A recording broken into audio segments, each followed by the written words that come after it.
mas como um documento a gente não é muito comum, né? Então, aqui eu trouxe a definição do que é um documento e do que é um documento arquivístico. Então, um documento arquivístico, ele tem um vínculo, né? A relação orgânica. Isso diz que aquele documento é arquivístico, né? Porque é muito importante. Às vezes você tem um filme, mas você tem um material escrito que embasa aquele filme, né?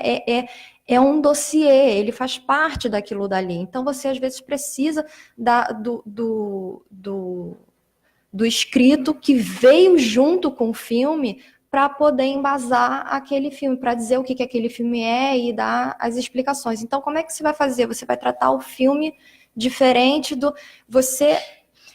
Você tecnicamente, você trata os dois de maneira diferente, mas eles logicamente, eles têm um vínculo que não pode ser quebrado. Então, você tem que fazer uma referência ali. Você está guardando o filme em outro lugar diferente, né? Porque o tratamento do filme é diferente de um tratamento de papel, mas você não pode desvincular os dois, porque eles são um só, né? Então, a gente... também vai ser muito a minha fala aqui, porque no Arquivo Nacional a gente trata de documento arquivístico, então a gente acredita que todos os documentos têm um vínculo, né? E de fundo, e aí vem a hierarquia para baixo até chegar no item documental. Então aqui tem, eu deixei e tem do produtor também, né? O que significa um produtor. Deixei aí para vocês. São todos tirados do glossário do CTDE, que é a Comissão Técnica de Documentos Eletrônicos do CONARC, tá? Então, é bem confiável essa fonte aí. Queria falar também um pouquinho da área de preservação digital. Ela na verdade, ela começou com um GT, né, com um grupo de trabalho. Há muito tempo atrás, ó. Acho que em 2010, já faz um tempinho, né? Que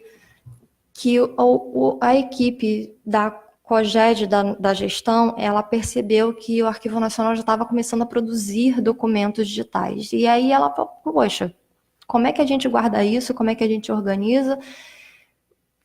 Isso vai crescer e a gente vai ter problema. Então, vamos começar de agora. Então, foi criado o GT, né? Começou com o GT de recursos computacionais, depois a gente virou o GT GADAM, que é o Grupo de Trabalho e Gerenciamento de Acervos Digitais.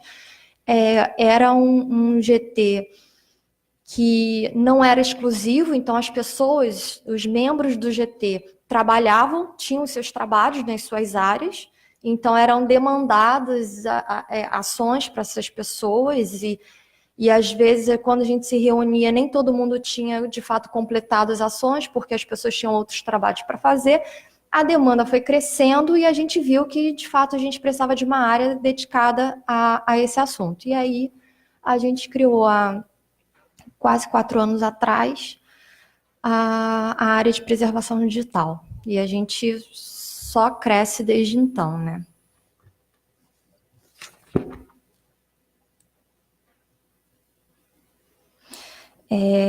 Então, aqui eu coloquei um pouco da responsabilidade, né, da preservação digital, e no final do ano passado a gente absorveu também as áreas da digitalização e microfilmagem. Isso foi bom porque a gente conseguiu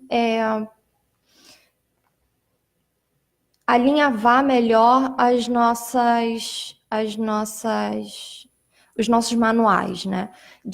Porque quando a gente digitaliza um documento, o documento ele tem que receber uma anotação para a gente poder não perder ele dentro do storage. Então, eu acho que foi muito bom essas equipes se unirem por conta disso, porque a gente já sai lá da origem, né, no caso da digitalização, já com a anotação, com tudo certinho, o fluxo anda melhor. A gente percebeu isso. Então, aí, e integrar as áreas, a gente fala com todo mundo. A gente fala com a equipe do CIAN, que é a nossa plataforma de acesso, que eu vou falar mais adiante. A gente fala com a equipe da Kodak, que também digitaliza documento. né, audiovisual e sonoro. A gente fala com a equipe da gestão, porque a gente está num grupo do AN Digital pensando sobre arquivo digital o tempo todo. A gente fala com todas as áreas, com a equipe de documentos escritos também, porque a gente também digitaliza documento deles, e tudo que entra, todas as áreas que são representadas ali no nosso storage, a gente integra todo mundo. Então, é estudar permanentemente, né, aplicar as normas, que a gente tem manual também, que foi muito importante, né, manual para a organização dos representantes digitais. Isso tá, bom, quem quiser, depois eu passo, porque é um documento público, mas foi feito para o Arquivo Nacional, que pode ser que ajude alguém, porque, né, é sempre interessante. Não precisa começar do zero, a gente já tem alguma coisa aí para ajudar vocês. Então, administrar o repositório.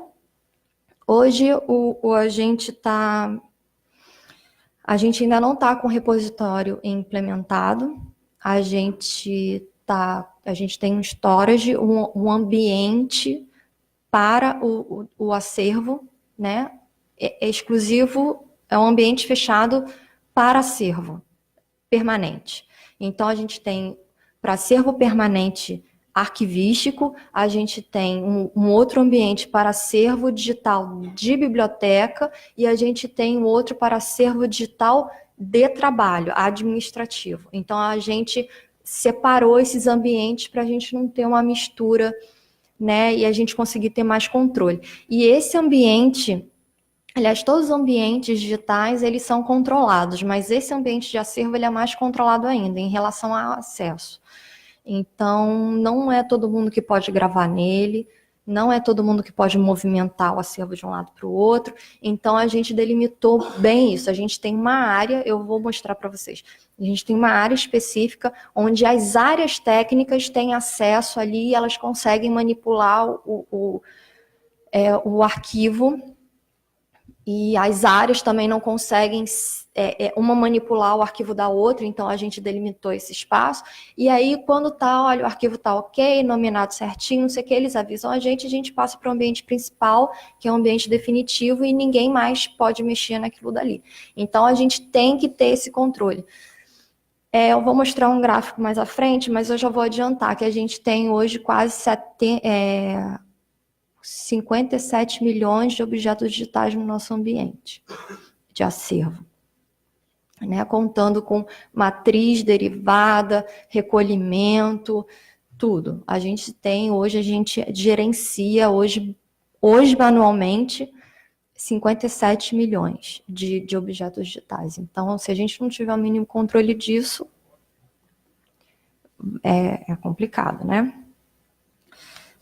Então é isso. Aí a gente tem aqui, ó, o espaço do storage, o ambiente.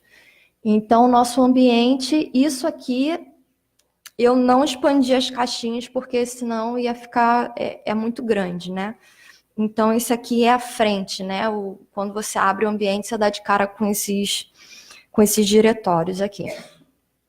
Essa pasta que está circulada é a derivada. Então, a gente tem... acho que a fonte não está muito legal, né?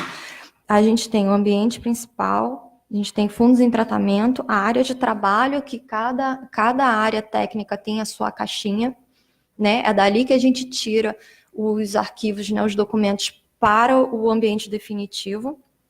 A gente tem representantes digitais de outras entidades, porque o Memórias Reveladas tem parceiros, né, que eles fazem trabalhos, né, de organização e digitalização de acervos referentes à ditadura pelo Brasil inteiro, pelo arquivos do Brasil inteiro. Então, a gente acaba absorvendo esse acervo também. E a gente tem o Nato Digital, que no caso da gente, o primeiro recolhimento que a gente fez digital foi o acervo da CNV, que inclusive tem muito audiovisual nesse acervo. Tem depoimentos, é um acervo riquíssimo. E tem sonoro também, tem bastante, Nato Digital. Né? Então, a gente também a gente trata diferente, assim, Eu vou me explicar depois, mas a gente dá uma diferenciada na forma de tratamento de nato digital para representante digital. Representante é o que a gente digitaliza. Ele é originalmente, ele é ou uma película, né, falando do audiovisual, ou ele é uma película, ou ele está em algum outro suporte que não seja de fato em formato digital. E aí a gente digitaliza. Então, na verdade, é uma cópia. Né? A gente está fazendo uma representação do original. E aí, quando ele nasce digital, a gente tem que dar um tratamento mais cuidadoso, eu acho, né? Porque se a gente perder aquilo dali, a original a gente não tem mais em lugar nenhum, nem depois, nem para redigitalizar. Então, acabou. Então, a gente tem um espaço ali de nato digital, onde está o acervo, inclusive, da CNV, que a gente fez uma cópia para o ambiente principal para poder dar acesso para vocês. Então, a gente sempre trabalha, né, a gente tem cuidado do nato digital, fazer uma cópia e trabalhar em cima da cópia e não do nato. A gente deixa o nato lá quietinho. Então, voltando, essa pasta do ambiente principal derivada, tudo que vai para essa pasta, ela já está organizada, já está com arranjo, porque como é documento arquivístico, a gente trabalha com arranjo. Nossa norma, a gente segue a NOBRAD, né? Então, você tem o fundo, você tem a seção, aí você vai desmembrando. Pode ter subseção ou não, aí desce para série, pode ter subsérie ou não, desce para dossiê, desce para item, pode ter item ou não. Então, a gente vai estruturando o nosso acervo a partir do arranjo, né, do quadro de arranjo, que é previamente estabelecido pelas áreas técnicas, né? A preservação digital não faz quadro de arranjo, então a gente conversa para chegar à área técnica, olha, meu acervo tem esse quadro de arranjo aqui, então a gente pega, reflete o quadro de arranjo lá na anotação dos documentos e joga para esse ambiente principal. Essa pasta derivada aqui é onde a nossa plataforma de acesso vai buscar os nossos representantes digitais, de forma automática. Então, tudo que entra nessa pasta, se não tiver descrito na nossa plataforma, você, às vezes, com uma busca digital, na pesquisa digital que a gente tem, se ele for principalmente osserizado, ele consegue identificar e puxa para o usuário, para quem estiver acessando, ler, ver o documento na tela. Então, esse é o nosso ambiente de acervo, né? Controlado, delimitado, e cada área tem a sua funcionalidade, né? Aqui a gente tem alguns números do nosso acervo, né? Então, disponíveis no Cian, a gente tem aí chegando a quase 430 mil documentos. Aí, por que a gente tem no Storage quase 57 milhões e no Cian a gente só tem, né, 430? Porque a gente dá acesso às derivadas. Então, as nossas derivadas, falando do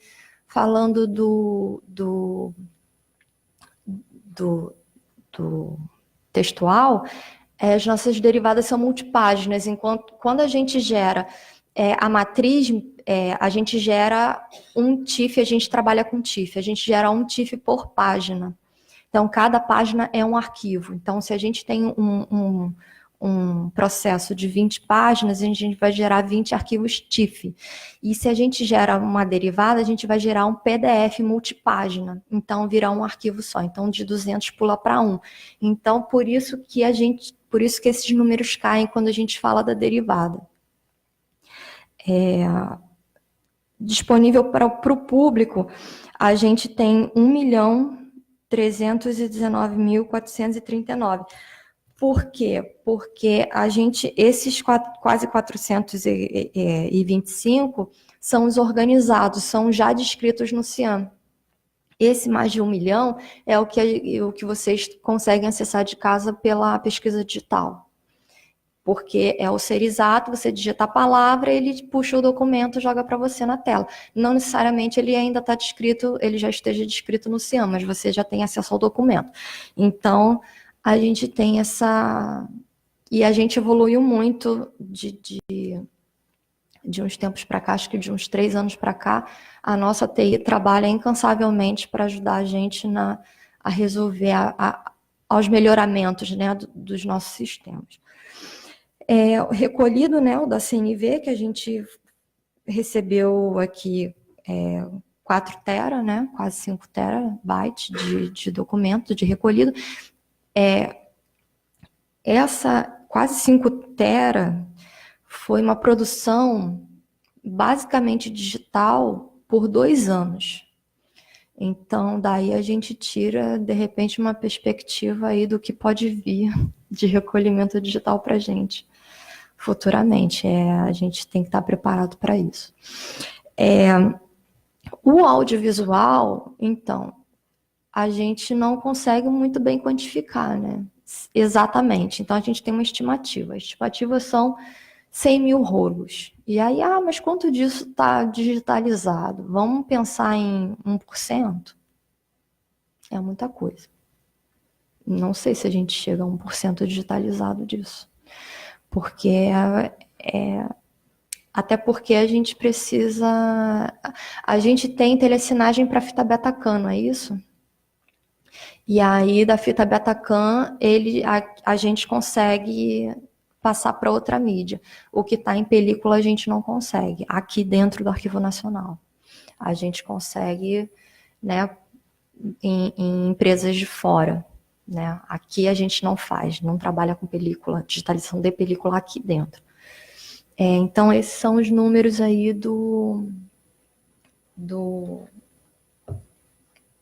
que a gente tem aí de missão, não, né? De desafio, né? Aqui, olha que coisa mais linda isso. O nosso storage, hoje a gente está aí ocupando de acervo digital, a gente está chegando a 463 terabytes só de acervo. Só de acervo. Ele só cresce, né? O tempo todo só cresce. Então, quando a gente pensa, né, na preservação digital, aliás, antes de pensar na preservação, quando a gente pensa na digitalização, né, não no processo de digitalização, quando a gente pensa no digital, a gente dá de cara com isso aqui. Eu não cheguei nem na preservação ainda. Né? Então, a gente tem que... o que acontece no Arquivo Nacional? A gente tem a gente tenta fazer um previsionamento, né, de crescimento do nosso storage, de melhoramento da nossa TI, do nosso, né, de mão de obra, né, crescimento de mão de obra, porque cada vez que a gente cresce no storage, a gente precisa, né, de mais gente para dar conta disso tudo. Então, isso tudo tem que ser previsionado, né, quando a gente pensa no digital de uma maneira mais ampla, né, tanto digitalizado quanto nato digital. Então, e o audiovisual tem as suas especificidades, né, que a gente também tem que... Vamos chegar lá. Então, isso aqui é o nosso gráfico de ocupação do storage. Isso foi até julho, né, esse gráfico. Então, a gente está aí chegando a 400. A gente tem um storage hoje de 1,5 peta, que a gente divide com o resto do Arquivo Nacional, né? Não é exclusivamente para acervo. Então, a gente também tem que... a gente tem que quantificar, né? A gente tem que ficar sempre em cima para ver o quanto que a gente ainda consegue crescer, né? No que a gente tem, nas nossas possibilidades, quanto a gente... e fazer um previsionamento de crescimento de storage, né? Isso é muito importante, né? Para cada ano a gente compra, sei lá, 200 tera, ou, enfim, a gente tem que prever isso para o futuro para a gente não ter problema, né, de armazenamento. Vamos lá, audiovisual. Esse aqui são os fundos principais que a gente tem aqui de acervo audiovisual no Arquivo Nacional. Bom, só de principal já tem bastante coisa, né? E a gente tem mais quantos? Mais de 100, né, Marcos? Mais de 100. Falta TVE? Gente, desculpa. Falta TVE. E, enfim, é bastante coisa. E disso não tem muita coisa digitalizado, né? É porque a gente não tem... tem muita coisa também em DVD e tal. Então, a gente está começando, a gente vai criar agora um grupo, a gente já começou uma discussão com a equipe do Audiovisual Ilha de Edição, para a gente poder iniciar, de fato, a demanda do audiovisual, né? A gente está começando a discussão do audiovisual. Como você define quais são as regras do arquivo para decidir que um arquivo audiovisual ele está na época de entrar para o acervo do arquivo? Entendeu o que eu estou dizendo? Tipo, as novas produções, em que momento elas chegariam no Arquivo Nacional ou elas têm que chegar no Arquivo Nacional via uma dessas agências, desses itens aqui? Tá, a gente trabalha com documento permanente, né? A gente tem aí os códigos de classificação, porque, como a gente viu antes, né, a gente trabalha com documento arquivístico, então todo documento arquivístico, não interessa o suporte, não interessa o formato, recebe um código de classificação, né, de acordo com as atividades. Ó, o pessoal da Projeto está ali, tá de olho em mim.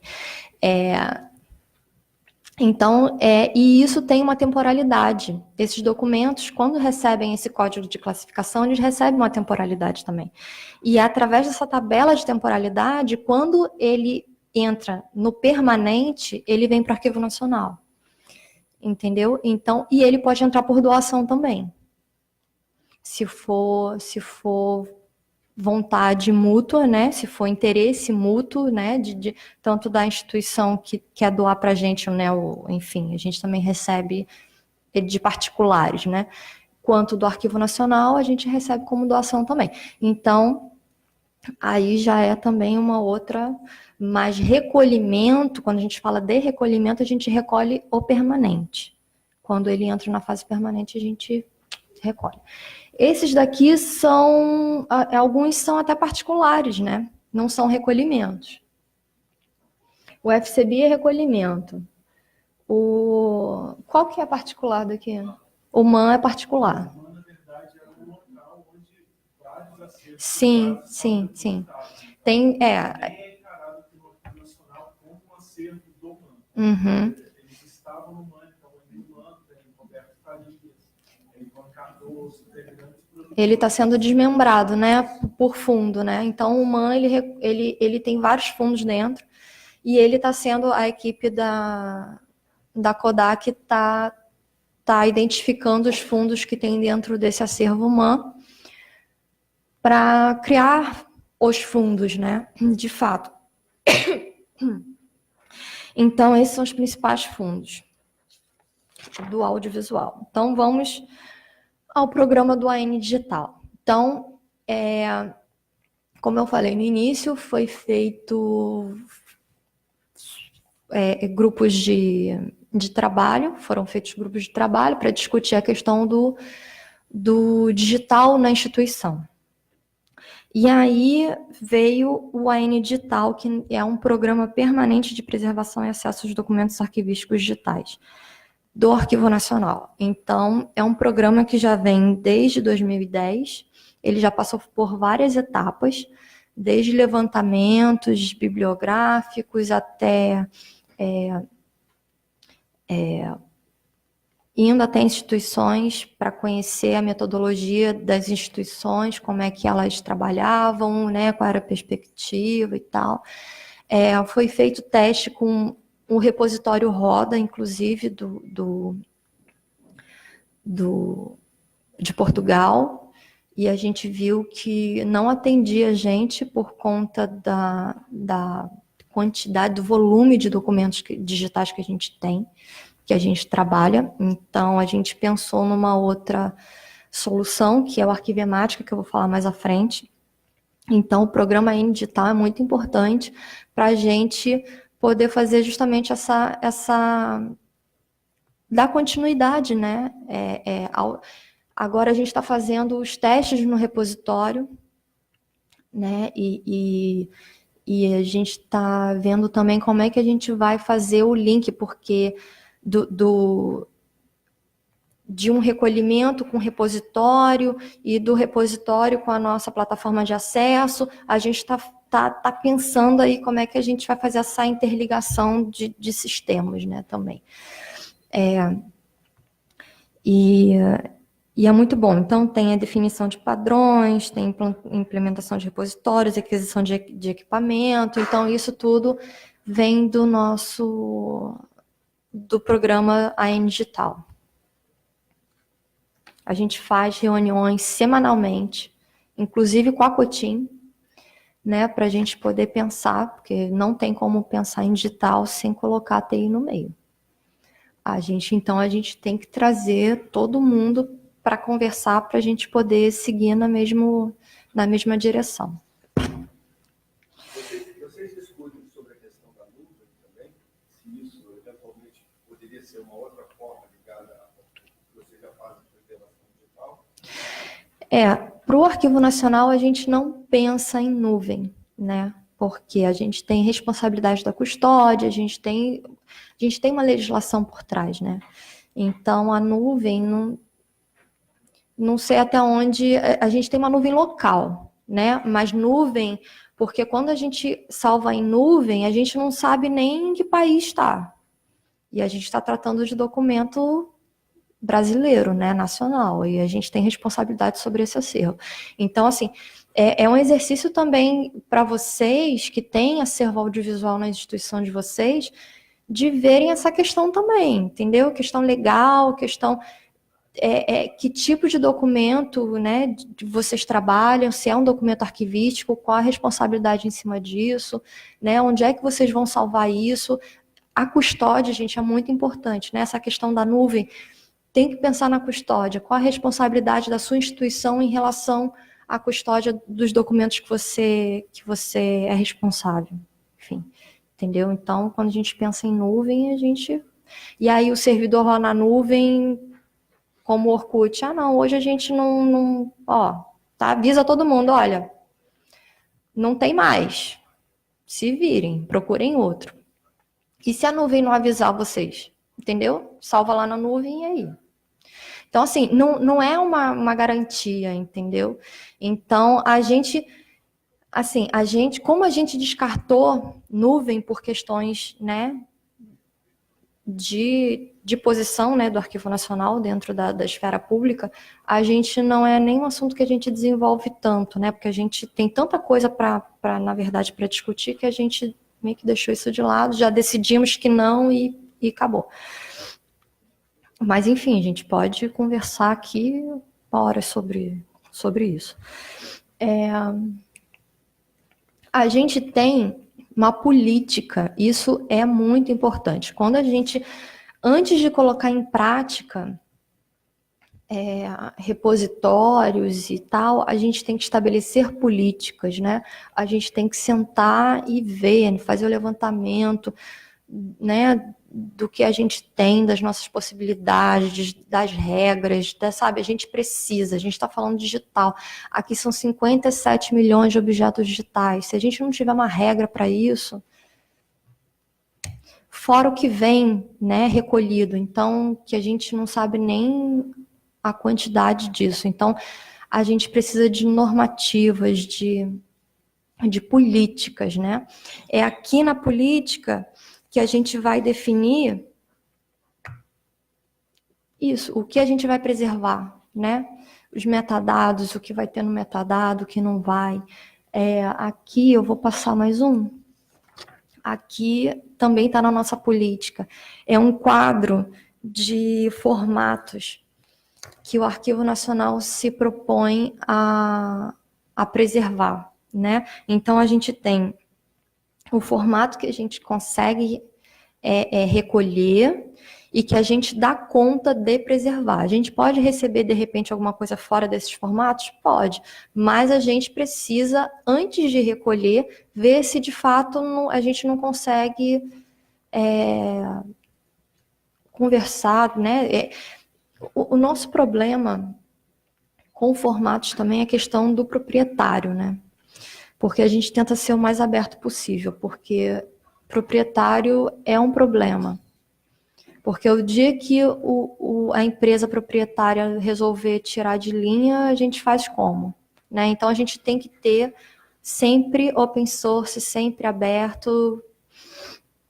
A gente está revendo essa tabela, né, de formatos, principalmente o formato de acesso. Formato de preservação. Vamos lá, audiovisual. Eu acho que o grande problema do audiovisual não é nem o formato. Eu acho que o grande problema do audiovisual é a resolução. Porque a resolução pesa muito no arquivo. Então, a gente tem que ver, eu fazendo aqui um exercício, a gente tem que ver, a gente pega, né, a película lá do filme de 1923, que a gente passou aqui. Se eu digitalizar isso em 4K ou em HD, será que ele muda alguma coisa? Do jeito que a película estava, entendeu? Então, assim, será que vale a pena pegar essa película do jeito que está e digitalizar em 4K? Vai mudar alguma coisa? E eu não tô afirmando nada. Eu tô puxando para a gente poder pensar, né? E isso tem que estar na política, inclusive, né? Na política que vocês vão fazer nas instituições de vocês. Vocês podem, inclusive, usar a nossa como um exemplo, entendeu? Então, assim, a gente está no início da discussão dentro do Arquivo Nacional sobre audiovisual, no início, né? A gente está nas primeiras reuniões, a gente fez acho que 2 reuniões só. Uma a gente fez semana passada, a segunda. E semana passada? Não, foi segunda-feira. Foi segunda-feira. Então, assim, eu acho que mais para frente a gente pode ter algo de mais concreto para oferecer para vocês em relação ao audiovisual. Hoje a gente tem perspectivas, né? Hoje a gente está pensando, está ainda construindo, está discutindo e está estudando, né? A gente está no início da discussão em relação ao audiovisual, até porque não era uma demanda nossa inicial, porque a gente tem muito mais volume hoje digitalizado, né, ou digital, em outros formatos do que no audiovisual. Mas a gente está vendo que a demanda, né, que está chegando até a nós está muito grande em relação ao audiovisual. E, assim, é um problema, porque, né, vamos digitalizar tudo em 4K. É necessário digitalizar tudo em 4K? Porque daqui a pouco vai vir 8K. É necessário digitalizar tudo? O que é necessário ter em 8K? Tá entendendo? Então, assim, isso tudo, a gente tem que fazer um exercício mesmo, de pensar e ver. Porque eu trouxe... Para ter uma ideia, não, está no meu outro caderno. Eu vou tentar puxar aqui de cabeça alguma coisa parecida, alguma coisa próxima. A gente tem um filme da TV Tupi, né? César Nunes, que veio digitalizado, né? De película, não foi? E aí a gente colocou isso no nosso storage. E outra coisa também que está na política. Tudo que entra de fora em HD externo, que não é feito dentro da nossa rede, né, interna, passa pela quarentena. Tudo passa pela quarentena que vem de fora. São 20 dias na quarentena passando antivírus, porque são 57 milhões de objetos digitais que a gente não pode se dar ao luxo de correr o risco, entendeu? Então, a gente tem isso muito forte, assim, né? Tá na política, a gente tenta seguir a risco que tá na política. A gente fez a política, inclusive, para isso. Então, veio um filme de 6 minutos e 53 segundos em HD e em 4K, o mesmo filme. O em HD veio aí em média de 12 GB. tô aqui, acho que 12, 13 GB. Um em 4K, o mesmo filme, veio em 85 GB. Então, assim, esse filme, a qualidade muda muito de HD para 4K. Então, vale a pena manter o quadro. E é uma discussão que a gente precisa levar adiante, entendeu? De pensar mesmo, sabe? O que a minha instituição oferece? A minha instituição tem verba para manter um acervo todo em 4K? Sabe? Porque, assim, não é só botar 4K, deixei lá no meu storage bonitinho. Você tem que...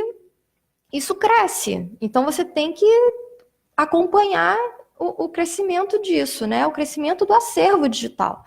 Então, enfim, então a gente tem aqui a política de preservação, a gente está estudando esses formatos, né? A gente vai atualizar essa tabela de audiovisual e sonoro, né? Mas a gente está no início das discussões justamente por conta dessa questão, acho que nem tanto de formato, mas mais de resolução.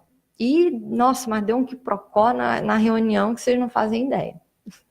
Mas a gente vai conseguir, né? Vamos conseguir. E a gente vai também mudar o formato de acesso para... tudo indica que a gente mude para MP4. Formato de acesso para ter acesso na nossa plataforma de acesso, que é o Cian. Então é isso. Esse é um documento público, ele está no site do Arquivo Nacional, não está no site do arquivo? Está no site do Arquivo Nacional. Eu tenho outros instrumentos que não sei se vai dar... São 11h10 já. Não sei se vai dar tempo da gente abrir, mas para quem quiser, é um manual de organização para os representantes digitais, que tem todo aqueles ambientes de acervo, né? Explica tudo direitinho, as notações, né? O que é arranjo e tal. Então, tá também para ajudar vocês, para quem tiver aí muito, sei lá, perdido, enfim, ajuda bastante. Vamos chegar ao repositório. O repositório, eu coloquei aqui definições de repositório. Eu só queria... eu não vou ler, mas, assim, eu só queria diferenciar aqui, ou chamar a atenção, que banco de dados não é repositório não é banco de dados, né? Porque tem... Eu ouço muito chamar banco de dados de repositório, e não é. É outra coisa. Eu também coloquei a definição do banco de dados para a gente poder confrontar, né? Para ficar mais claro. Então, isso é um repositório... Eu vou falar só do repositório digital confiável, né? Repositório digital é capaz de manter autênticos, preservar e promover acesso a materiais digitais pelo tempo necessário. E um repositório é um conjunto, é um complexo que apoia o gerenciamento de materiais digitais, né? Então, é bem mais amplo, né, o conceito de repositório. Eu vou passar para banco de dados, vocês vão ver que banco de dados é outra coisa. Então, vamos falar sobre o nosso repositório. A gente elegeu o Arquivemática. A gente está fazendo testes no Arquivemática incansavelmente, principalmente em relação a formatos. Que eu vou passar mais à frente, tem uma tabelinha com um dos nossos testes que a gente fez em relação a audiovisual. O repositório Arquivemática, ele segue as normativas OAS, né? É um conceito, é um modelo conceitual que a gente não mexe, a gente não intervém, a gente que eu estou falando, os produtores, né? Não intervém dentro do repositório. Então,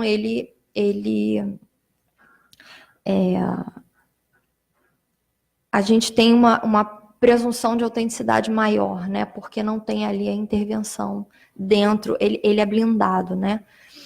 a gente prepara ele antes, o pacote, com metadados, com o próprio arquivo, e aí ele entra no repositório, ele gera um pacote, um formato normalizado, que a gente já estipulou para ele qual é esse formato através da nossa política de preservação, né? Isso está no repositório. Então, no repositório, então ele gera o formato normalizado. Então, se a gente, no caso daqui, do audiovisual que está na nossa política, é o MOVE. Então, ele transforma em MOVE e ele vai preservar em MOVE, né? É o formato de preservação. E aí ele gera, se for conveniente, né? Se o produtor quiser, ele gera o formato de acesso. E que a gente está estudando de ser o MP4, porque era o MPEG 2. É o que ainda está na nossa política. Então, ele gera o formato de acesso e sai na plataforma de acesso, que no nosso caso é o Cian. A gente não definiu o Atom como nossa plataforma de acesso, porque o Cian já estava melhor estabelecido aqui dentro, o Cian dentro da instituição. O Cian, ele não tem só o banco de dados de acervo, ele tem outras funcionalidades, né? Ele tem trâmite de requisição, ele tem outras coisas. Ele tem um Atom dentro do Cian, entendeu? Então, a gente já optou pelo Cian, porque o Cian também já vem bem estabelecido aí já há bastante tempo, já desde 99, se eu não me engano, que a gente utiliza o Cian e a gente vem fazendo melhorias nele, então a gente vai continuar com ele. Aqui está o banco de dados. Isso é um banco de dados que não é base de dados. A gente pode ter várias bases de dados dentro de um banco de dados, né? O banco de dados pode absorver várias bases de dados. E essa base de dados, esse banco de dados é o Atom, por exemplo, ou o Cian, no nosso caso, né? E aí aqui está uma diferenciação, né, entre o Atom e o Cian. É isso. O Atom hoje ele é colaborativo de outras instituições, né? Então, outras instituições podem entrar no mesmo sistema de Atom, né? Que está naquele servidor específico e alimentar. Então, dentro daquele Atom pode ter várias instituições, né? Mas aquele Atom, por mais que ele tenha várias instituições, ele não é descentralizado. Ele é descentralizado porque aquele Atom está dentro de um servidor específico. A gente tem que tomar cuidado com isso também, para achar que não como é que é? A gente chama de centralizado e... Me ajuda aí, gente. E o distribuído, obrigada. E o distribuído, ele não é distribuído, tá? No nosso aqui, vou usar um exemplo prático nosso, que é o de BRAC. O próprio Memórias Reveladas, o banco de dados de Memórias Reveladas, mas hoje o banco de dados de Memórias Reveladas não é feito no Atom. Hoje a gente tem uma plataforma equivalente ao Cian. Então, eu vou usar o de BRAC. O de BRAC é feito no Atom. Mas onde é que está o de BRAC? No servidor do Arquivo Nacional. Ele é centralizado. Mas as instituições parceiras alimentam o de BRAC com as informações delas. Então, cada vez que eles fazem um upload lá da instituição dela, um upload dentro do DBRAC, é criada uma cópia daquele documento que eles fizeram upload dentro do servidor do Arquivo Nacional. Então, ele não é distribuído, ele é centralizado. Então, quando se falar também de audiovisual, tem que pensar também que forma, né, vocês vão definir de acesso, de guarda, de tudo, porque documento arquivístico, a gente não tem exemplos de de distribuído para documento de arquivo, porque também esbarra na questão da custódia. Gente, documento arquivístico, custódia. A gente tem que ver quem é responsabilidade pela custódia, a questão legal, principalmente do Arquivo Nacional. Eu estou falando do Arquivo Nacional, só estou falando para vocês fazerem um exercício em relação às instituições de vocês, né? O que as instituições de vocês exigem em relação à guarda, né? À responsabilidade. Aqui nós temos testes, né? Uns tópicos do que a gente já fez de teste no arquivo Irmático. Então, a gente tem a rotina de admissão, onde a gente faz a admissão de pacotes, né? Então, a gente prepara o documento antes com os metadados e faz a admissão lá no arquivo Irmática. E aí, o que a gente vê? Eu vou passar enfim, o que a gente vê? A gente vê o que o arquivo Irmática gerou de normalizado, se ele reconheceu o formato que entrou, se ele conseguiu normalizar, para qual ele normalizou e para qual ele gerou acesso. Porque, às vezes, o arquivo Irmática é muito aberto. Então, assim, ele não tem, como default, muitos conversores de formatos dentro dele. Então, quando a gente percebe que não tem conversor, a gente tem que instalar um conversor. Então, a gente bateu muito, assim, e assim, é de tudo. Ele não tem conversor para Word, para documento de Word, a gente teve que instalar. A gente ele não tem conversor para BR Office, por motivos óbvios, né? Também que o arquivo Irmático é canadense. Então, a gente teve que instalar. Então, tem todo o nosso teste é todo nisso, sabe? Então, a gente achou um problema, né? E não converteu. E saiu a mesma coisa. Ele copiou o arquivo, ele não gerou normalizado. Por que ele não gerou normalizado? E vamos falar lá com a Cotim. Aí a Cotim pega e acha o conversor, aí instala no arquivo Irmático e olha, já instalou, isso já passou uma semana, né? Porque também não dá para fazer de pronto, já passou 1 ou 2 semanas.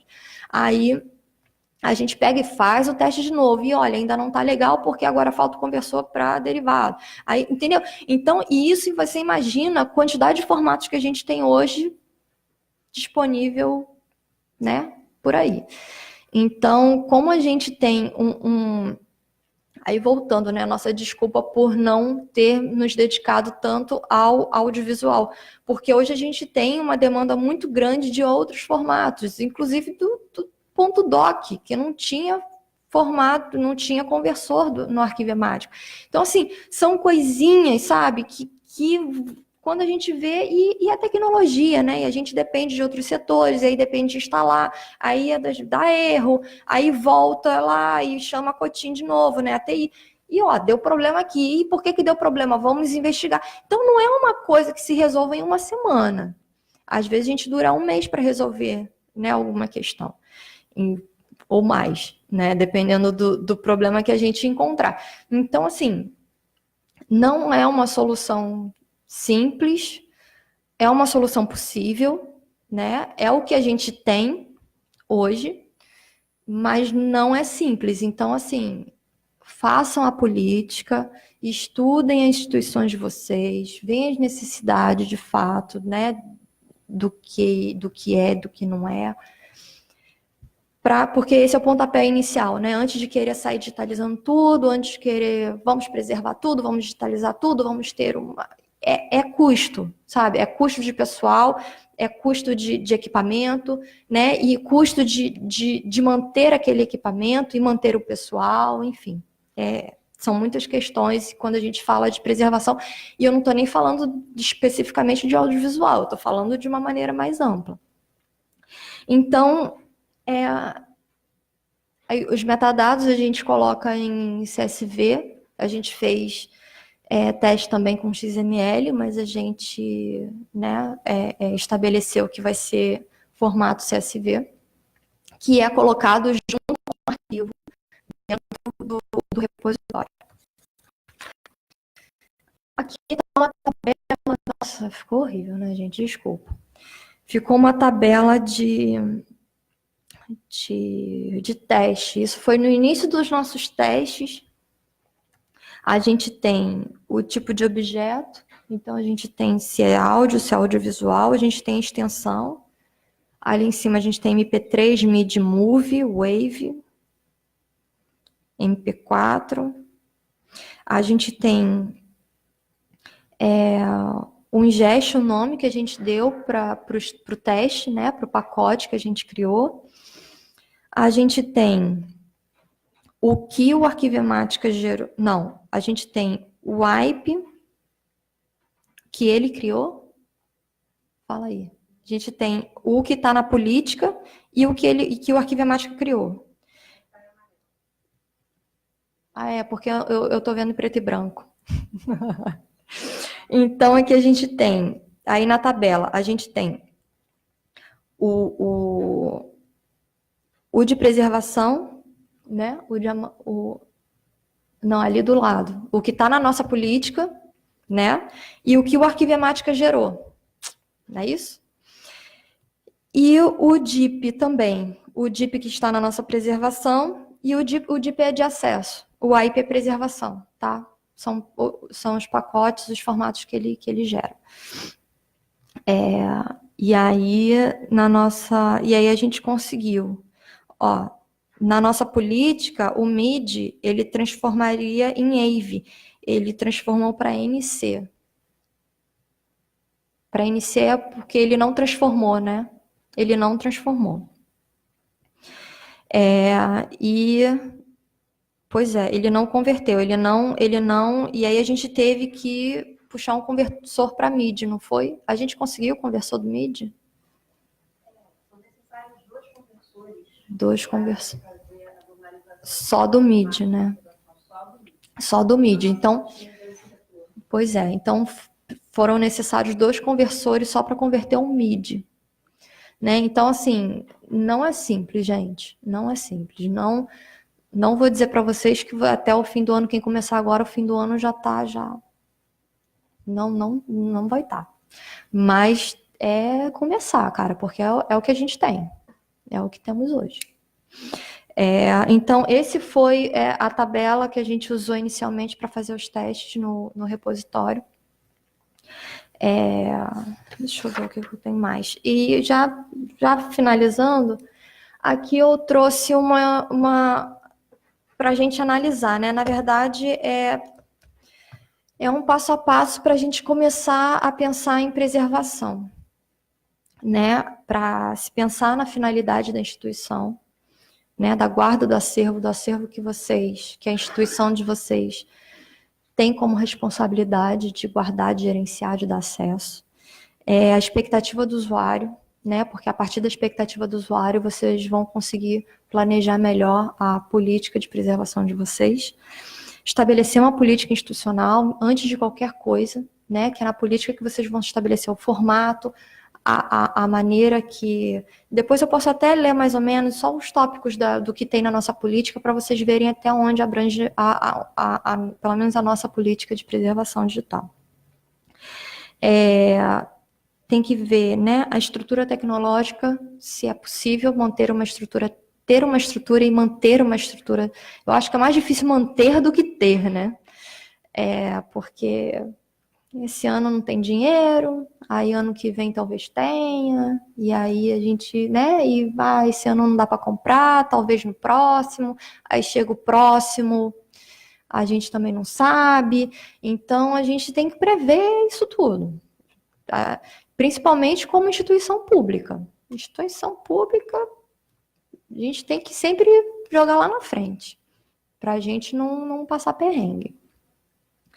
E um projeto previsionado, né, o que eu estou falando, a gente prever o que pode e o que não pode acontecer lá na frente, para a gente não tomar nenhuma decisão hoje equivocada, né? Então, eu acho que é aquela coisa, no momento em que uma instituição se propõe a trabalhar com o digital, a assumir o digital, ela tem que assumir as consequências também disso, que não é barato, né? Então, faz parte. É isso.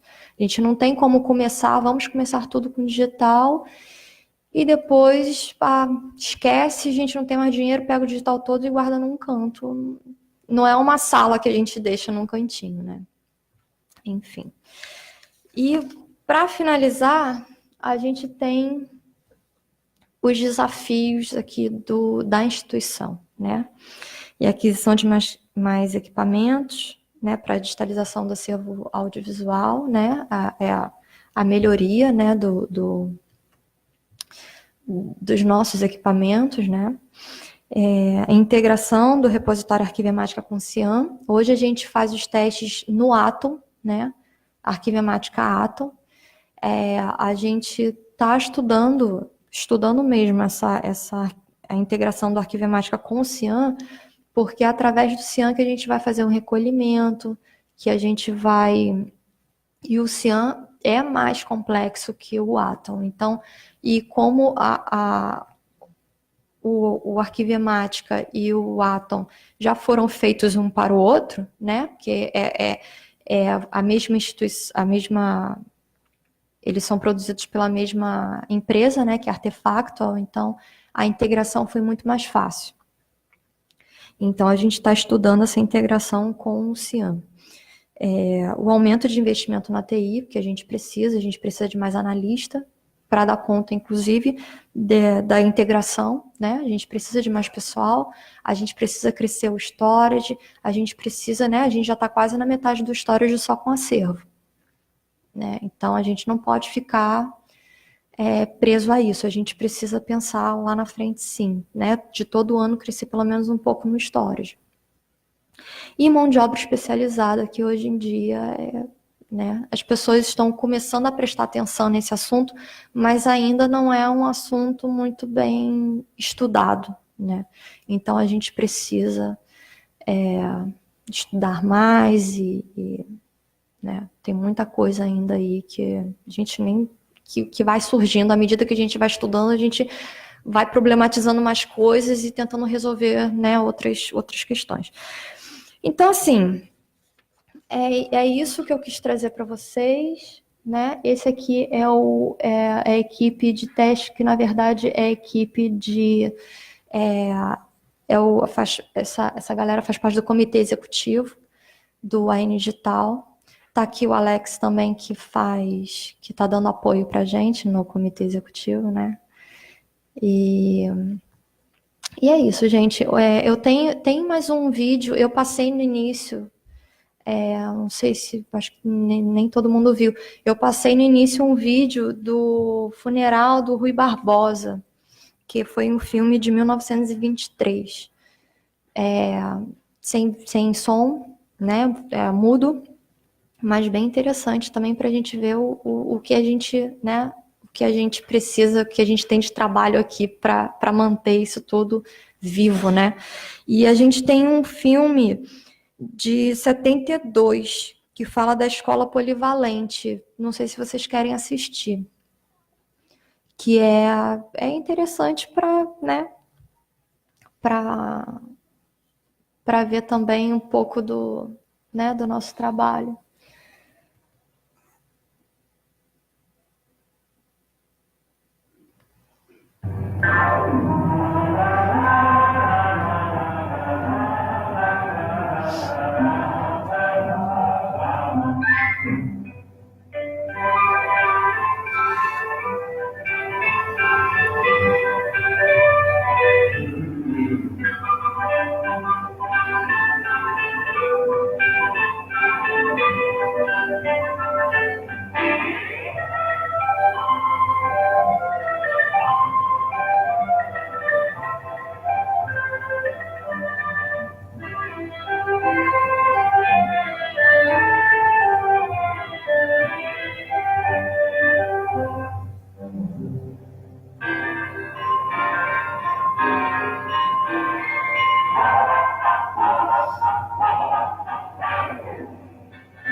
Em lugar do ginásio acadêmico e das antigas escolas profissionais, surge a escola polivalente. Uma escola para todos, democrática, sem distinções, mas destinada a atender as características particulares de cada região. Cada escola polivalente possui uma área de 21 metros quadrados. O prédio ocupa uma pequena parte da área. A parte maior está reservada para campos de esporte, aulas ao ar livre e recreação. Existem vários modelos de escolas polivalentes. Para cidades com atividade industrial predominante, cidades com economia agropecuária e indústria de expansão, e cidades de pequena população e economia nitidamente agrária.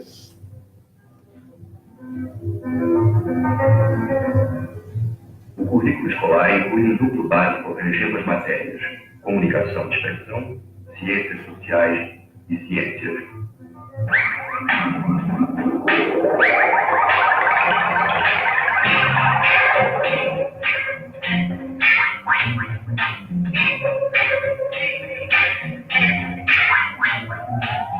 Nas salas de aula, a função do professor é atuar como orientador de trabalhos.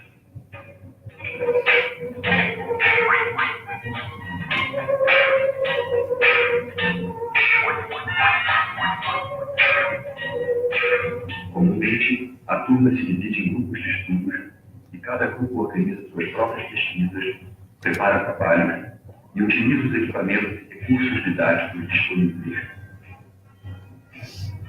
Ao lado das aulas do núcleo básico, a escola polivalente oferece aos alunos ensinamentos práticos em suas oficinas e laboratórios. A escola recria uma loja para que os alunos tenham aulas de técnicas comerciais.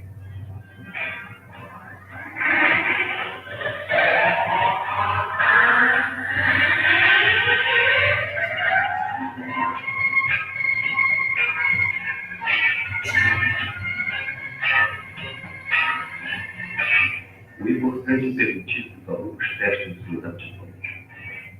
Desse modo, entre as aulas de artes práticas encontra-se a de educação para o lar.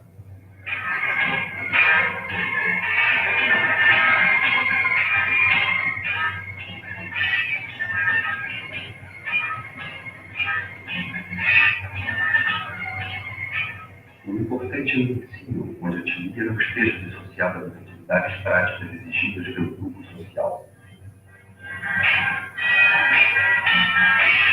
Para tanto, a escola polivalente utiliza, mesmo nas aulas teóricas, laboratórios bem aparelhados e todo tipo de meios auxiliares modernos.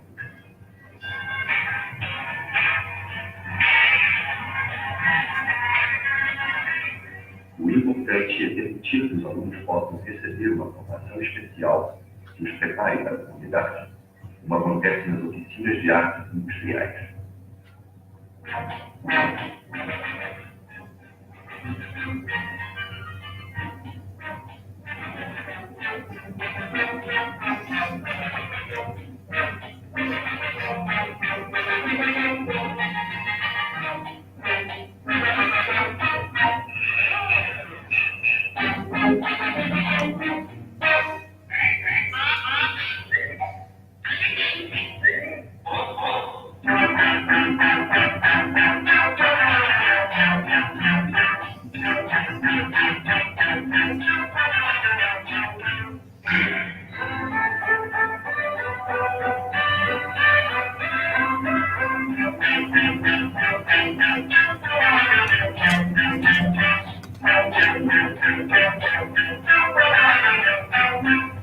O importante é criar os programas que conhecem a antiga distinção entre a escola acadêmica e a escola para o trabalho.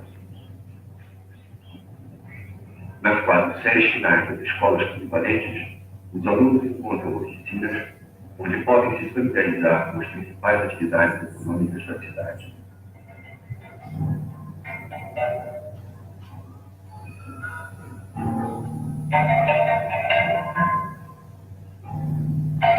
A nova estrutura da escola polivalente pode ser observada até mesmo em sua arquitetura.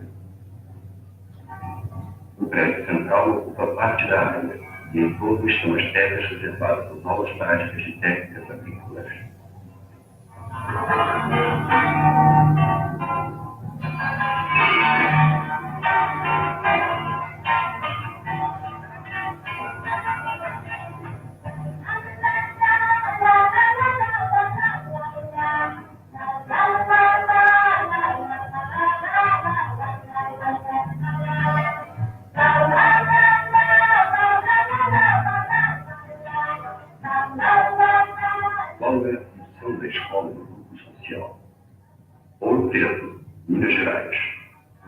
A velha cidade Brasil Colônia procura acompanhar o desenvolvimento industrial da região.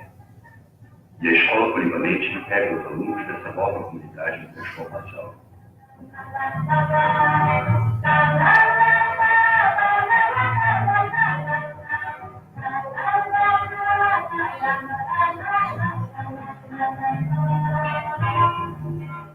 Em Curitiba, da Bahia, a área tradicional de cultivo e industrialização de fumo, pode-se observar a mesma integração entre escola polivalente e realidade econômica da cidade. A escola é um centro cultural e tático onde o aluno se exercita para atuar em sua comunidade. Em áreas industriais como Bom Levagem e Minas Gerais, em regiões agrícolas como Xique-Xique, à margem de São Francisco, central da Bahia, encontra-se a mesma preocupação de criar um centro de ensino ligado às características próprias da região.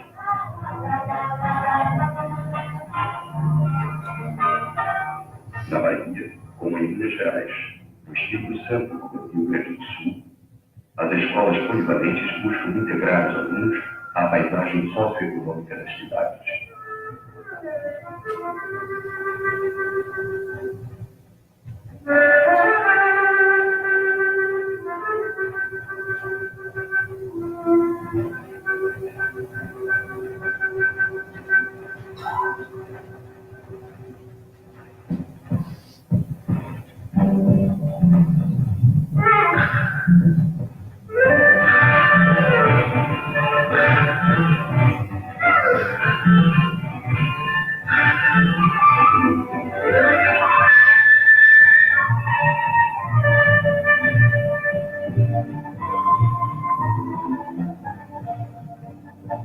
O aluno Carlos, que auxilia o pai fazendo em Xique-Xique, adquire na escola polivalente os conhecimentos práticos necessários à sua integração na vida comunitária.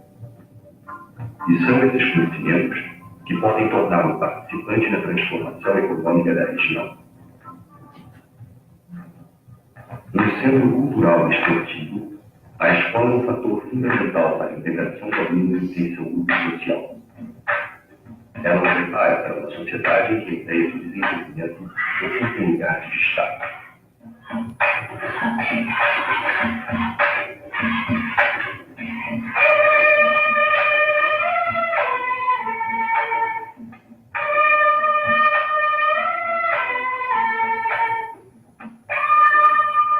Coloca ao alcance dos alunos os ensinamentos necessários para que eles acompanhem as mudanças em suas comunidades.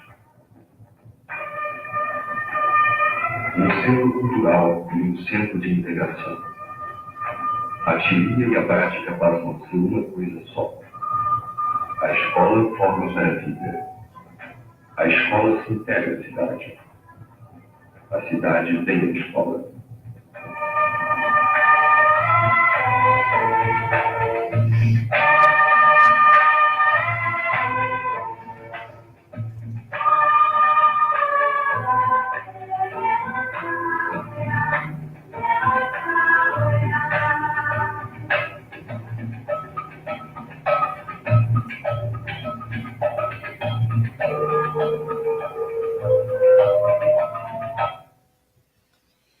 É isso, gente. Muito obrigada pela presença de vocês.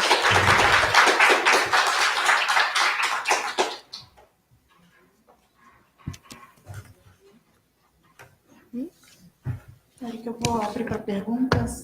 Se alguém tiver um comentário, perguntas, Fabiana, a hora é agora. Eu acho que já fiz pergunta que eu estava curioso. Eu acho muito legal Só para... Bom dia a todos. É mais... Eu estou aqui, eu fiquei observando isso tudo do ponto de vista de quem está produzindo agora, né?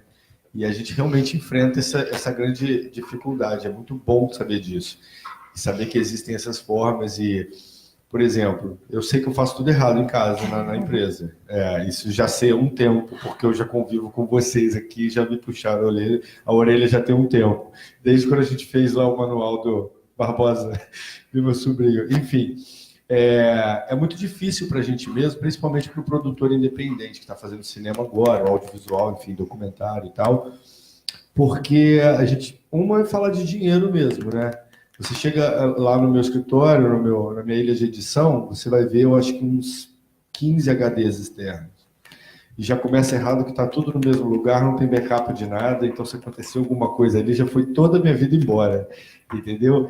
E esse é um grande desafio mesmo, porque, e aí, eu vou ter que ter um HD duplo, né, uma cópia de cada HD em lugares separados, eu que sou pequeno, como é que isso fica? Eu comecei a observar, são só detalhes para contar as dificuldades, eu comecei a observar esse ano, eu moro em Botafogo, na praia, que a maresia está começando a corroer todos os meus HDs. Tipo assim, eu já vi que tem HD que não está lendo, os mais antigos. LTO? Entendeu? Então, assim, é uma dificuldade imensa. Hoje, para mim, para o produtor pequeno, apesar de não ser garantia, a minha melhor garantia para o meu HD é que tudo que eu tenho de mais importante, principalmente o que está pronto de filme, editado, né, finalizado, está na internet. Então, se amanhã dá algum problema, eu tenho que dar graças a Deus que eu já botei no YouTube, que eu já botei alguma coisa na nuvem, que eu tenho um arquivo outro solto para outros lugares, mas eu perderia muita coisa, fato. E eu acho que essa é a maior dificuldade para a gente mesmo, porque é caro para a gente ficar tendo, né, muitos HDs e tal, e na verdade que todo mundo é muito pequeno para poder ter essa estrutura. E é um grande desafio mesmo para a gente manter essa nossa obra guardada e que ela continue viva de alguma forma, correndo esses riscos já, né? Eu só queria fazer esse comentário aí, que a gente ainda não sabe o que vai fazer efetivamente. Quando é institucional, né, você tem um arcabouço, né? Você tenta correr atrás dali da solução. Ó, fala lá, olha só. A gente vai perder tudo. É questão de legislação. É obrigação nossa, a gente tem que dar conta. E tem que dar conta. Quando é produção independente, né? É complicado mesmo. E aí vocês, sei lá, tem que se juntar mesmo, sabe? Para ver como vai fazer. E estudar, né? Tem que ver as possibilidades. As possibilidades o também. digital, ele é uma das melhores coisas que aconteceram, né? Porque a gente possibilitou isso tudo, para você ver o próprio arquivo, eu posso entrar no site hoje em dia e ter acesso a um zilhão de coisas porque foi digitalizado. Mas, ao mesmo tempo, é o nosso maior problema. Como você disse cedo, a questão da nuvem. Não dá nem para confiar, porque amanhã pode deixar de existir e tudo mais. E esse é o grande problema mesmo, porque se dá uma pane mundial amanhã e todos os servidores, né? A guerra cibernética. Que você não sabe nem onde está o servidor. Você sabe onde está o servidor da sua nuvem? Nossa, não mesmo. Não mesmo.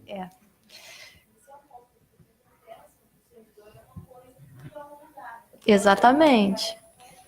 Não está na nuvem. Não vai chover, entendeu? Assim, então, é um lugar físico. Esse lugar físico tem algum lugar. Onde é que ele está? Qual o tratamento que dão para ele? Né? Assim, de fisicamente, né? Tecnologicamente falando, né? O investimento que se tem nele. Quais garantias de que aquilo... que a empresa que está investindo nele hoje continue investindo para você poder continuar tendo acesso aos seus documentos. Né? A nuvem é uma questão muito complicada mesmo, né?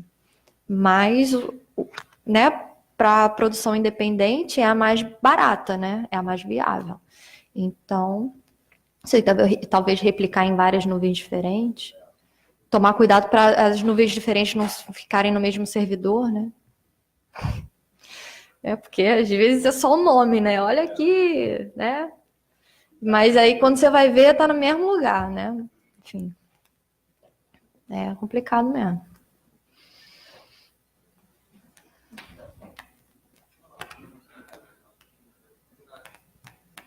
Falando essa questão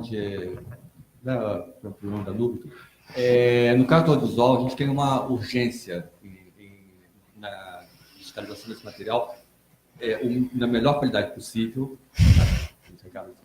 mas por uma questão até de acesso e de preservação também. Você tem as obsolescências tecnológicas do equipamento, no caso de vídeo e tudo, que já não permitem ler coisas mais antigas. A gente tem um problema do Matic aqui, que foi o material foi selecionado de Matic, que você não tem mais equipamento Matic para ler. Então você tem que, sabe, você tem que estar sempre constantemente passando para essa tecnologia.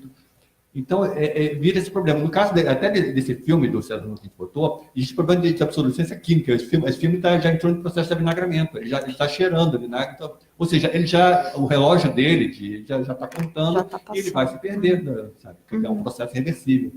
Então, você tem essa corrida contra o tempo, né? Então, você tem, por isso, essa questão de acho, de digitalizar e o melhor formato possível, que eu defendo, porque isso, para você ter você poder manter isso, sabe? Você poder salvar isso da melhor forma. E no caso aqui do Arquivo Nacional, a gente tem problema também que o acesso pesquisador que pesquisa o audiovisual, que quer reprodução audiovisual, ele quer também na melhor qualidade possível, sabe? Então, cada vez que ele quer essa melhor qualidade possível, porque você tirar o material do depósito, você levar isso no laboratório, então, tudo isso é custo, é desgaste do equipamento, é desgaste do material, sabe?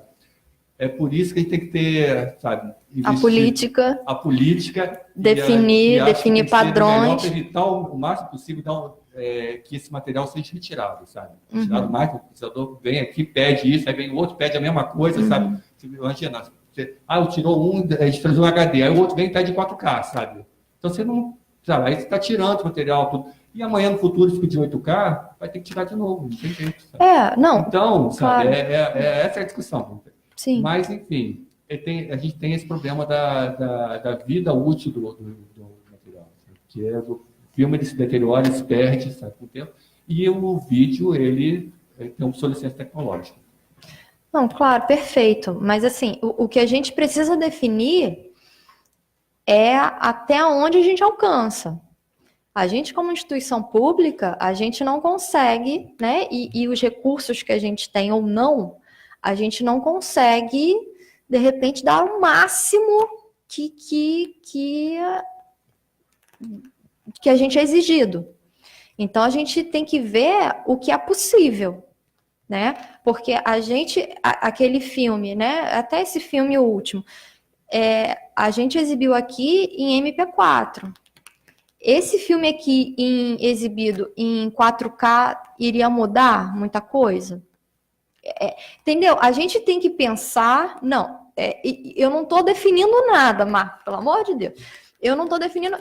É só para a gente fazer esse exercício, entendeu? Tudo bem que o MP4 é para acesso, não é preservação, para a gente começar daí. Mas eu estou falando em termos de resolução, né? Para a gente poder pensar que a gente vai levar essa discussão adiante nos nossos grupos, né, nas nossas reuniões, para a gente definir exatamente isso. Então, aquele filme que está em 4K lá no repositório não, na quarentena, e que a gente tem em HD também, os dois em HD e 4K, ele diferencia alguma coisa quando você abre HD, quando você abre 4K? Sabe, assim, tem muita diferença? Que a gente tá lá na nossa quarentena, que foi de película, foi digitalizado de película. Então, assim, são questões que a gente tem que colocar para a roda, entendeu? Que a gente tem que discutir até onde vale a pena a gente crescer tanto, porque é aquela coisa, né? Aquele quase 7 minutos de filme, em HD deu 13 GB, e em 4K deu 85. A gente vai conseguir manter essa qualidade 4K para tudo que a gente... Entendeu? Acho que para que 4K, acho que você tem que ter uma tecnologia para assistir, inclusive, para você ver a diferença da qualidade. Se você passar nos meios que a gente tem... Não funciona. Vai ficar bom. Não funciona. Vai funcionar, ou vai ter, literalmente, basicamente, a mesma qualidade. Exatamente. Eu trabalho só com arquivo digital e venho acompanhando a evolução desses arquivos. Eu digo, a gente chegou no Full HD, né, que é o que todo mundo usa, o HD, o Full HD. Eu acho que aquilo ali, em termos de resolução e de qualidade, chegou num ponto que é ótimo, assim, para mais do que isso. Até porque a tecnologia toda, a gente está assistindo cada vez mais em telas menores. Então, vamos falar só do celular agora.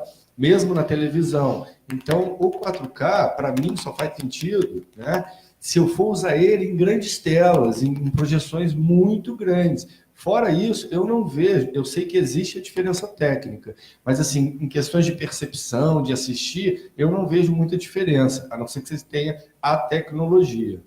Entendeu? O que foi diferente quando teve um pulo do 460, 720 para o Full HD. Ali a gente viu uma diferença enorme. Absurdo. Agora, a partir dali, eu não consegui ver mais. A não ser em termos de... Toda a galera que eu conheço que trabalha com cinema, por exemplo, minha câmera nova, ela filma em 4K. Eu nunca nem pensei em usar, porque eu falei, para que eu vou usar isso? Eu produzo para a internet, entendeu?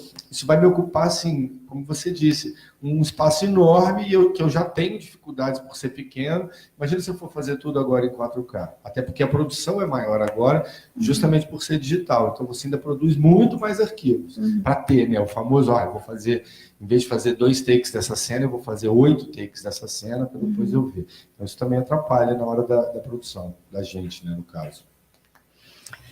Então, assim, a gente tem que pensar, falando de Arquivo Nacional, né, como uma instituição arquivística, qual é a nossa missão, né, até onde de fato a gente pode alcançar. E quem é o nosso usuário, né? Quem é o nosso usuário, que foi colocado ali, inclusive, né? Qual é a demanda desses usuários para um 4K, né? Qual é a proporção, né, de demanda? Então, assim, são questões que a gente tem que levar em conta, e não vai ser uma discussão simples, não, sabe? Vão ser conversas longas sobre isso, sabe? Com muitos encontros, com muito bate-boca, com muito, enfim, para a gente poder chegar a um consenso. Eu não queria estender essa discussão, não, mas só dizer, o nosso usuário do audiovisual é o apreciador de cinema, que vai exibir esse filme no cinema. Então, ele quer a melhor qualidade possível para exibir esse filme no cinema. É diferente de você que quer botar no YouTube, quer botar num vídeo, tudo mais. O cara que quer botar no cinema, ele quer a melhor qualidade possível, porque... Então, o nosso apreciador no usuário lá é o apreciador de cinema. Em grande maioria é de cinema. Em grande maioria é o apreciador de cinema. A gente vai traçar um perfil disso. Ele vai sempre querer da melhor qualidade possível. A melhor qualidade possível hoje é o 4K. Não, tudo bem. Mas aí, esse filme aí que você tá falando que já tá vinagrando, que provavelmente daqui, sei lá, 10 anos talvez não consiga mais, né, digitalizar do filme, e hoje a gente tem em 4K. Aí, né, sai em 10K, daqui a 10 anos deve estar a 20K. E aí a gente não vai ter como, olha só, a gente vai dizer, ó, o que a gente tem é 4K. Paciência, porque a gente não tem nem mais original.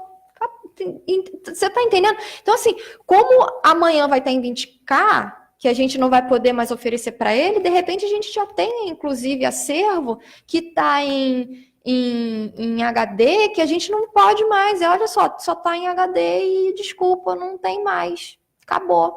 Entendeu? Então, a gente tem que ver as nossas possibilidades também, né? A gente foi levantado, cogitado, assim, início para ser estudado, não é nada definitivo, de talvez a gente salvar isso offline. Né? A gente vai preservar, porque aí a gente vai ter que, a gente vai ter outro trabalho, porque a gente vai ter que, por mais que a gente salve em LTO, LTO também fica obsoleto, né? Porque a leitora de LTO, ela só lê, eu acho que dois números, 2 versões para baixo, ela não, né? 2 versões. Então você vai ter que sempre ficar comprando fitas de LTO para ficar migrando aquilo lá. Então, assim, a gente está muito no início das discussões em termos de arquivo nacional, né? Que a gente vai ter muita discussão pela frente, né? Talvez daqui no próximo evento a gente já consiga talvez trazer alguma coisa mais concreta, né, para a galera do audiovisual, entendeu? Para a comunidade que trabalha com esse acervo. E lembrando, enfim, eu vou me repetir, mas eu falei o tempo todo, né, do Arquivo Nacional, né? A gente trabalha com documento de arquivo, né? Com vínculo arquivístico, né? Então a gente também aqui a gente tem que tomar muito cuidado com isso também, né? Com que tipo de documentação a gente está mexendo, com o que a gente quer preservar, qual é a nossa meta de preservação, o que a gente consegue fazer também, né? É isso, é uma discussão longa, a gente não tem nada definitivo, são tudo suposições, demanda muito estudo, e estamos aí, gente, faz parte. E vamos continuar estudando, vamos continuar debatendo, porque só assim que a gente vai conseguir chegar a algum lugar. E é grande, né? O problema é grande. Então, vamos lá. Posso falar? Claro. Eu acho que essa definição de prioridades do que vai ser digitalizado passa antes por um diagnóstico de todo o acervo. Porque filme vinagrado, a gente não tem meia dúzia, a gente Sim. tem centenas de latas. Claro. Então, também passa por esse diagnóstico, né, que tem que ser feito com todo o acervo, que não é exclusivo do Arquivo Nacional, mas de todas as outras instituições que possuem película de acetato. E lembrar também que a digitalização está reproduzindo o filme com seus problemas, inclusive, né? A gente tem que pensar em muitos filmes que precisam ser restaurados, né, que precisa ter uma intervenção muito maior. E a gente não vai ser o 4K que vai resolver isso. E a preocupação de voltar para o mais próximo do que a obra era. Porque também com todas essas tecnologias digitais, você muda a cor, você tira ruídos que eram originais, então você está transformando esse documento numa outra coisa. Então, eu acho que nessa questão da digitalização... Tem a restauração digital, né? Que não é o nosso caso, na verdade. Que é algo caríssimo, que você vai buscar um fotógrafo de cinema para ver como realmente era aquilo.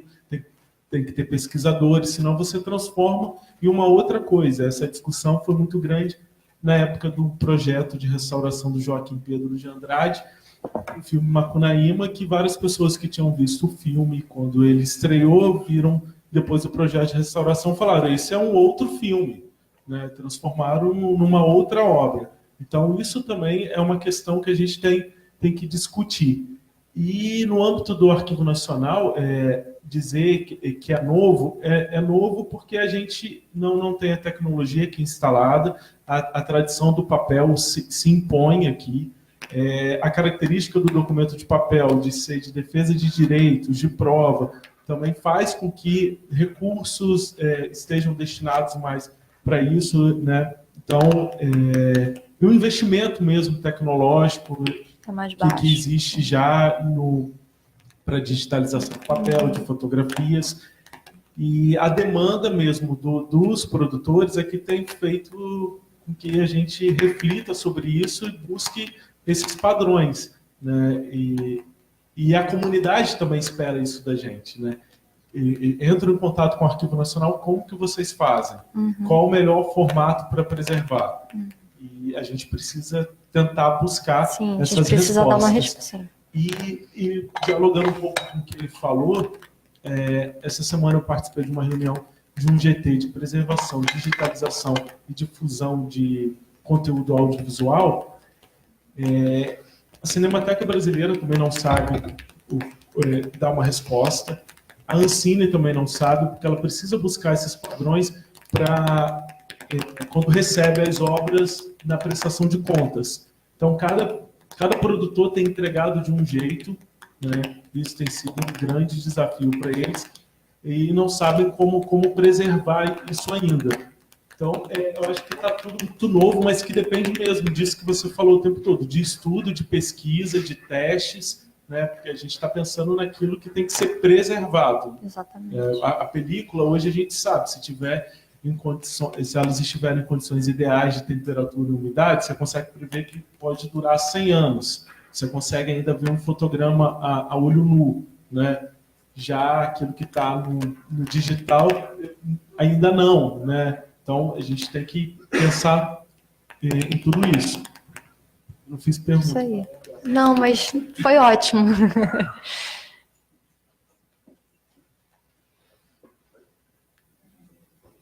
Mais alguém?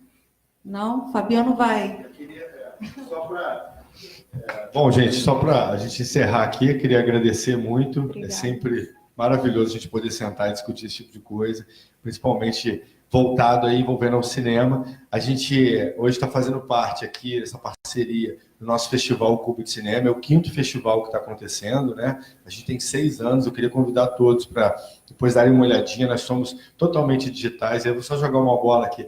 Você falou aí agora, não tem nada a ver com a conservação, mas a própria Ancine, por exemplo, a gente vem tentando estabelecer um diálogo, porque até então nem se entendia como o cinema, é tudo tão novo, o que a gente está fazendo, que é o cinema para web, que ele tem qualidade para ir para uma tela de cinema, né, como a gente está fazendo agora, mas ele é produzido basicamente, exclusivamente para a web. E a gente está tendo muito problema nesse diálogo para a Ancine reconhecer que existe um cinema agora que é de web e que esse cinema precisa ter acesso aos fundos da Ancine e todas essas coisas. Isso está sendo um diálogo enorme, só para dizer isso. Bom, eu só queria, porque no início não tinha muita gente, eu só vou passar para encerrar agora, tem 2 minutinhos só, a vinheta do festival. O festival acontece até domingo, hoje a gente encerra aqui, ainda tem a tarde, Biblioteca Parque de Niterói, e hoje à noite começa no Centro Cultural da Justiça Federal até domingo. Então, por favor, é gratuito, compareçam. Eu queria só convidar para vocês assistirem a vinheta e muito obrigado a Érica, tá? Obrigado.